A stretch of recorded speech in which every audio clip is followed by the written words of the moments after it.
on se retrouve aujourd'hui pour un nouveau vlog. Donc on est dimanche 6 septembre 2020. Je suis pas forcément de la meilleure des humeurs parce que quand je vous ai dit qu'hier la fête était finie, en fait c'était pas fini, il avait juste coupé la musique apparemment, mais par contre ça braillait comme des grosses ivrognes à côté. Je me suis endormie, il était quasiment 3 h du matin, ça braillait toujours autant. Je suppose qu'ils ont dû continuer assez longtemps après parce que ce matin je me suis réveillée comme si je n'avais pas dormi et j'ai complètement la tête dans le cul. En rentrant dans la pièce, les loulous avaient foutu un bordel pas possible, ils avaient fait caca partout. J'attrape une bouteille d'eau pour donner à Kitty, la bouteille d'eau était pleine de pisse qu'elle me restait servie comme support. Bref, ça commence bien. Mais voilà, donc bref, je vais aller déjeuner et après tout ça, il faut que je finisse ma phimo avant que on aille en balade. Donc là j'ai bien avancé dans ma phimo, il reste une demi-heure avant qu'on aille faire la balade. J'ai fait le montage parce que j'ai récupéré des anciennes vidéos qui me restaient sur ma chaîne Emi Chichi que je suis en train de enfin pas Emi Chichi, Emi Life on Vlog que je suis en train de transférer, je vous le rappelle, sur cette chaîne là, donc vous recevez pas de notification. J'en publierai peut-être certaines en publication quand j'ai vraiment plus rien, ou si à un moment donné j'étais malade, j'avais pas de vidéo à vous publier, je ferai peut-être ça, mais comme je ne sais pas comment ça peut être accueilli, je veux pas non plus que la chaîne ressemble à une chaîne bordel. Donc là j'étais en train d'en profiter pour faire donc la vidéo du parc zoologique de Cerza. Et mais je me suis dit que ça pouvait être intéressant de partager ça dans les Dog in France. Alors ok, les chiens ne sont pas autorisés dessus, mais je trouve ça quand même assez intéressant parce que pour ceux qui aiment les animaux, ça peut être intéressant de savoir ce que vaut chaque zoo. Alors je ne suis pas forcément à 100% en accord avec les zoos de manière générale, il y en a que j'apprécie plus ou moins que les autres, mais je trouve ça important d'en faire un bilan pour savoir vous comment vous situez et pas juste avec certaines choses, mais en ayant mon point de vue de comment on se ressent. Mais je sais que les images sont pas les meilleures, ces images là datent d'il y a 4 ans, mais quand je fais un zoo, j'ai pas forcément envie d'y retourner tous les ans, et celui-ci par exemple j'ai pas envie de payer pour y retourner, d'autant qu'en plus avec le Covid c'est compliqué également d'y retourner. Donc voilà, j'ai refait un cut et un montage de toutes les séquences que j'avais en essayant d'en faire un truc un peu plus dynamique, même s'il est assez long, mais ce zoo est quand même assez grand. Mais voilà, les prochains je préfère voir autre chose que d'y retourner juste pour vous faire des meilleures images, ce qui fait que là tout de suite je vais juste tourner le bilan de cette petite vidéo pour clôturer la fin, parce que je sais pas comment l'écrire, faire une voix off ou quoi, mais en fait finalement je vais juste faire une face cam de mon ressenti d'il y a 4 ans à ce moment là. Donc voilà, l'intro est faite, j'ai préparé les loulous, leur mettre leur collier en biotane de Frenchy N60 pour faire quelques photos en forêt tout à l'heure en espérant qu'il ne pleuve pas. Mais voilà, go parce qu'on a, j'ai plus grand temps pour me préparer.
Donc il est 18 h, ça y est, on est revenu de la balade avec la copine Pandore. Ça fait bizarre de voir une balade aussi calme, sans friction entre les doudous et en aussi petit comité. On s'y attendait pas. Normalement il y a Mouchou qui devait venir mais finalement Colombe a eu un contre-temps donc elle n'a pas pu venir, donc on était vraiment en mini comité, ça faisait trop chelou. Bref, donc la balade s'est super bien passée, on n'a pas eu de couac. Un petit peu trop de monde à notre goût, il a fallu souvent qu'on rattache un peu les chiens, mais ça va, ça va. Là on a de la chance parce qu'ils sont en train de se couvrir apparemment.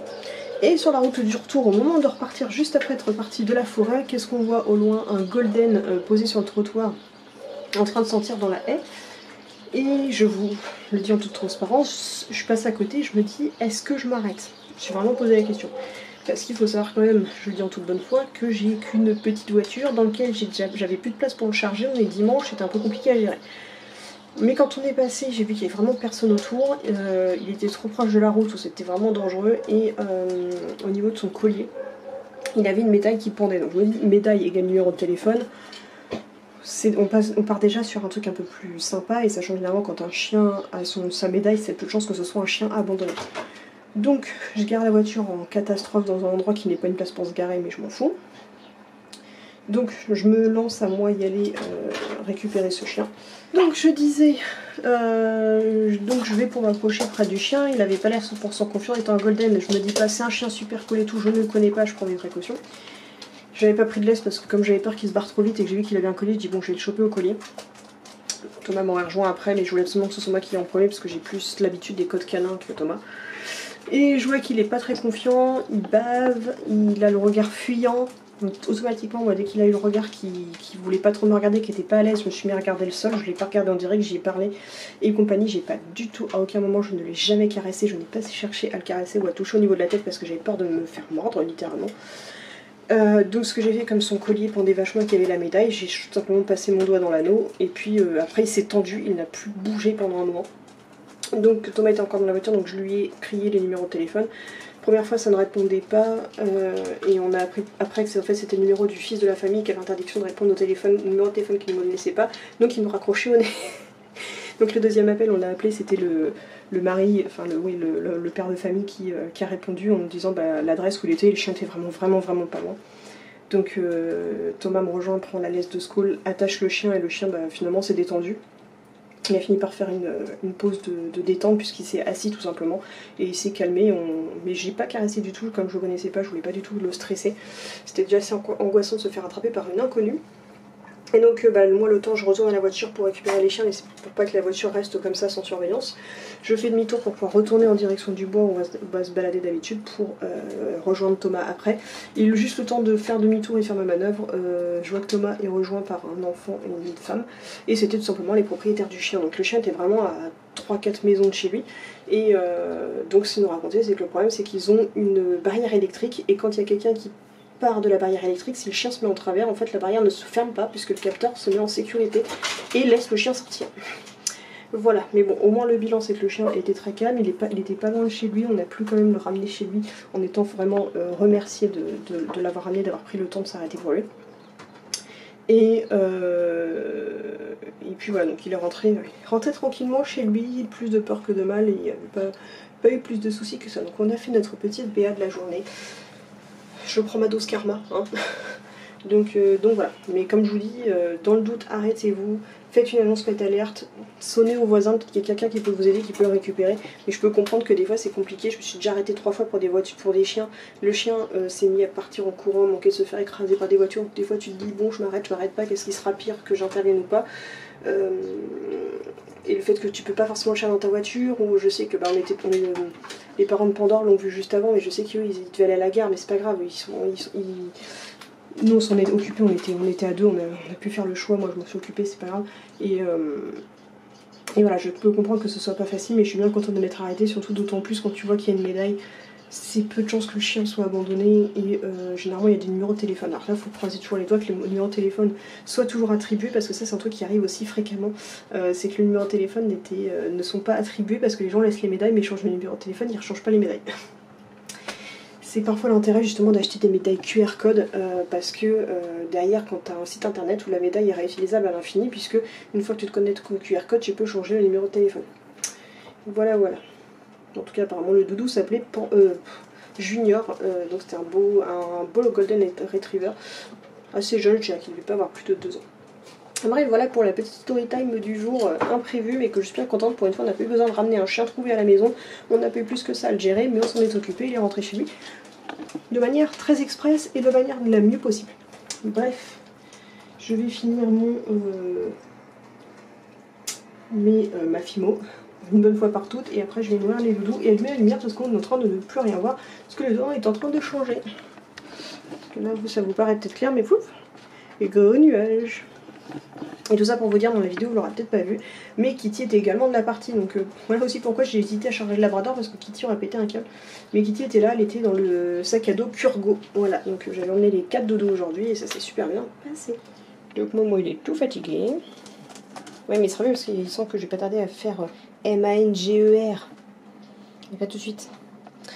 Donc là il y a Kichou. Il y a Sissou qui est là-bas, et puis il y a Kiki qui est là. On est en train de finir la race de sa gamelle à mon avis. Et je vais peut-être leur remettre à boire parce qu'ils n'ont plus à boire après la balade.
J'étais en train de me marrer, mais ça me faisait penser. C'est que là, je viens de recevoir un commentaire sur Mankin Camine puéril sur un vieux commentaire que j'avais laissé il y a un an sur une vidéo en me disant qu'il fallait que j'arrête de déverser ma haine. Moi, déverser ma haine déjà, ce n'est pas possible, mais enfin bref, elle a pas du tout compris le sens de ma phrase. Et ça fait déjà 2 fois que je réponds par des commentaires haineux, par des « moi aussi je t'aime, peace !» en mode... J'ai mis un message bienveillant, mais il n'y a rien de plus énervant pour quelqu'un en face en fait. C'est juste moi, je mets que de la bienveillance et il le prend comme il veut. Voilà. Bref, de toute façon j'ai clôturé le vlog, je viens de finir de montage les vidéos pour demain. Il faut absolument que je rattrape mon retard, mais les journées sont trop courtes, j'en ai marre. J'en ai marre. Bref. On continue comme ça pour l'instant. Aujourd'hui c'était une journée tranquille, il n'y a pas eu de chkoun, tout s'est bien passé. C'est bien passé. Non, c'est vrai que j'ai fait presque cramer ma fimo. J'ai fait déclencher le détecteur d'incendie à cause de ma fimo que j'ai fait cramer. Ok, j'ai rien dit, je commande du jour. Bref, faut commencer à avoir l'habitude. Donc voilà, en tout cas les vidéos sont montées. J'ai plus qu'à publier le vlog pour demain soir, mais ce sera bon dans quelques minutes. En tout cas voilà, je vous dis donc à demain pour le prochain vlog. Bisous, n'hésitez pas à liker et à partager pour qu'on soit de plus en plus nombreux. Bisous.